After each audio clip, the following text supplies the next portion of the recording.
Hey everybody, welcome to the week 4 discussion board. So, last week was a success. We had those 3 different threads, and people were getting into one, two, three of them. They were engaging with each other very, very well. I think we got a lot of interesting insights on whatever we were talking about, and information literacy, the quote by Blaise Pascal. Basically, you all seem to get a lot out of it. You all seem to enjoy it. So, we're going to do the same thing this week. Okay, I can't promise we're going to do this every single week, but I wanted to continue this going forward a little bit more at least. So we're going to do 3 threads again. One of them is going to be directly related to the topic.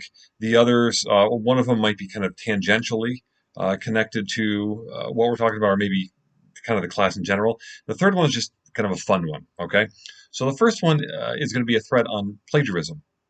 Now, plagiarism, as you know, or as you will know soon from the lecture, is when you pass off as your own information that is someone else's, right? It's a form of theft, intellectual property theft. But this would be like if you're writing a paper and you go on a website and you copy and paste from that website. Or you basically copy and paste 80% of it and try to put a couple little words in just to try to trick your teacher or something.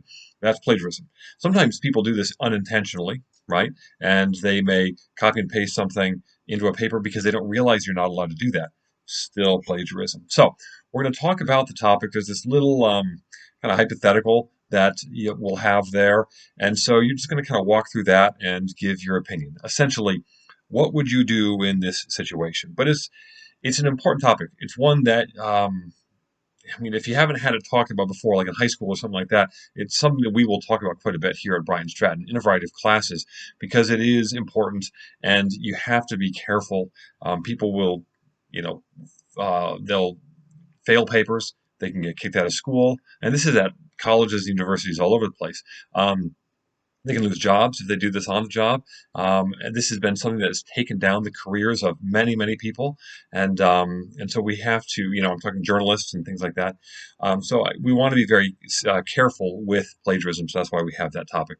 The second topic is kind of a return to social media. So we did this a couple of weeks ago, right? We were talking about social media and our mobile technology.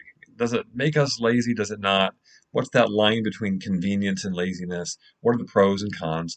So we're going to take a deeper dive into social media specifically. Okay, so we're talking things like Facebook, Twitter, Instagram, Snapchat. Right, there's a whole bunch of different social media. YouTube would be considered social media, and so I think you all generally know what I'm talking about when I talk about social media.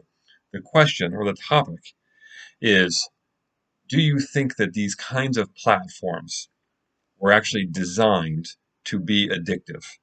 Not, oh man, they're so addictive because I just love watching TikTok. Okay, but why? What is it about these platforms themselves? How they organize their information, how they maybe use algorithms to kind of keep fresh all the stuff that you're going to be seeing going forward. What about the autoplay feature that some of these things have, or the endless scroll, or all sorts of things like this? Do you think that some of these platforms or all of these platforms were actually designed to addict their users? I'm using strong language intentionally because that's going to, really stir it up, I think, and get a lot of people talking. So that's the other topic, the second topic. The third one is just a fun one, and it's extra credit, which is nice. Who doesn't like extra credit, right?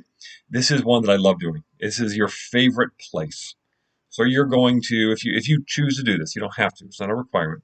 If you choose to go into this thread, one thing you have to do is you have to post at least one picture. Okay, you can post many, doesn't really matter, but at least one picture of your favorite place, somewhere you've been, somewhere you hope to go, kind of a bucket list type thing. But show us a picture and tell us a little bit about it. What do you like about it? What do you hope to find out about it? Something like that. And if you do that, it will count for your overall post count for the week and you'll earn some extra credit, which is always nice. So those are the 3 topics. Remember, you want at least one initial post and 3 replies minimum. That initial post, if you're posting within one of the threads I've already created, just make that post be at least 150 words in length. But those are the minimum requirements. I don't think we're going to have a problem reaching that because you have a lot of opportunity to say a lot of stuff in a bunch of different threads this week. So come on, it's just going to be fun. Anyway, let me know if you have any questions, and I'm very much looking forward to seeing what we can do this week together in discussion. Thanks, folks.